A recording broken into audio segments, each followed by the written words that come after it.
que les trois personnalités ont en commun? Oh, écoutez, je crois que pour ceux qui connaissent l'histoire, nous sommes des enfants des anciens présidents nationaux de l'UDPS. Vous savez que la carte de membres de l'UDPS à l'époque était signée par 4 présidents. Étienne Tshisekedi, Frédéric Kibasa, Anita, Marcel Liaou et Vincent Boinquien. Aujourd'hui, Augustin Kibasa Maliba, Jean-Pierre Liaou Dubois et David Boinquien sont venus à la rencontre de leur frère, Félix Antoine Tshisekedi. Justement, de quoi avez-vous parlé? Quel message avez-vous apporté en ce moment où il a besoin d'intelligence pour réussir son projet de l'Union sacrée? Écoutez, il faut d'abord dire que nous sommes venus à la rencontre donc, du président de la République pour 2-3 raisons. La première, c'est que d'abord, ainsi que je l'ai dit tantôt, nous sommes les héritiers d'un esprit, les héritiers d'une philosophie, d'une vision, celle de l'avènement du combat pour l'avènement d'un état de droit dans notre pays, d'un ancrage démocratique, de la lutte pour le progrès social. C'est un esprit qui nous cheville au corps jusqu'aujourd'hui. Personne ne peut nous le ravir. Et il est clair qu'à partir du moment où le président de la République, qui est l'un de nous, quand je dis héritier du grand esprit, c'est avec ce président-là. À partir du moment où il lance l'idée des consultations des forces sociopolitiques du pays, pour nous, il était hors de question que nous puissions ne pas venir lui apporter notre soutien. Parce que nous sommes conscients des enjeux de l'heure. Nous devons aussi dire que le pays est en danger face au péril, face aux souffrances sociales de notre pays. Il n'y a pas d'autre alternative que le dialogue. Le dialogue est une vertu essentielle qui concourt à la bonne marche de toute République. J'invite ceux de responsables politiques qui hésitent encore à regarder les réalités en face.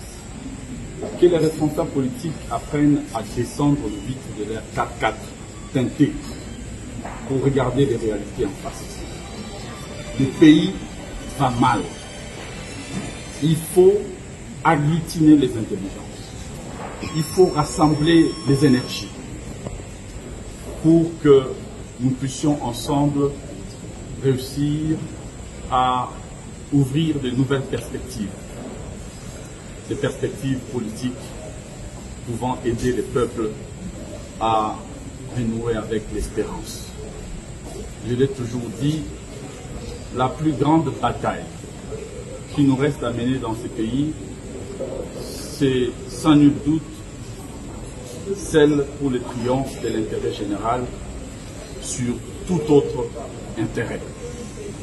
Voilà pourquoi nous apportons tout notre soutien au président de la République pour que ces consultations puissent réussir, que ceux qui viennent puissent faire comme nous venions de le faire, donner au président de la République leurs propositions et que le moment venu, il puisse lever des options idoines pouvant permettre à notre pays d'aller vers davantage de paix et de concorde.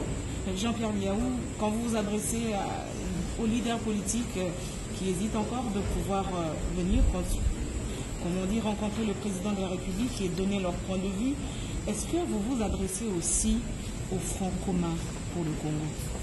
Je m'adresse à tous les acteurs politiques, toute obédience confondue. Je dis tout simplement, regardez sur la toiture de la maison Congo, il y a de la fumée.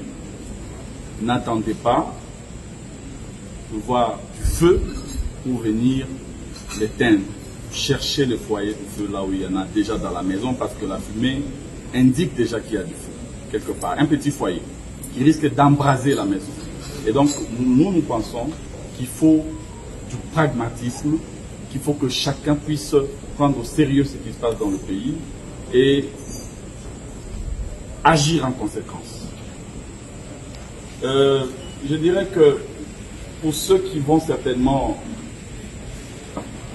me poser la question de savoir pourquoi je suis là en tant que député PPRD, parce que je sais beaucoup, puisque moi je suis député du FCC, comment je me retrouve là. Je voudrais répondre tout simplement que je me sens très bien dans ma peau de patriote et d'homme libre. Il ne faut jamais, mes chers amis, jamais s'excuser d'être républicain.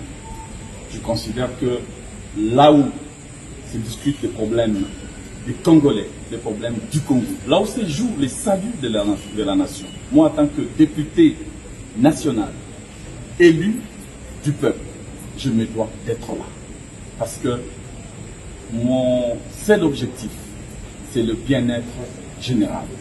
Mon sort personnel ne compte pas.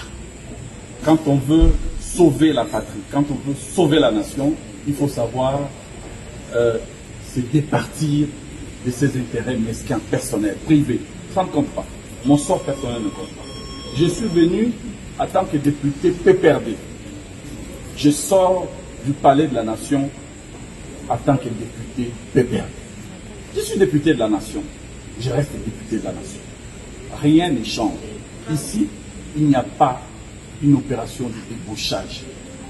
Le chef de l'État est en train de recueillir les avis et les propositions des uns et des autres, afin que, en tant que garant du bon fonctionnement des institutions, qu'ils puissent prendre des décisions qui soient en phase avec ce que pensent les Congolais. Un point, un trait. Merci, nous allons prendre...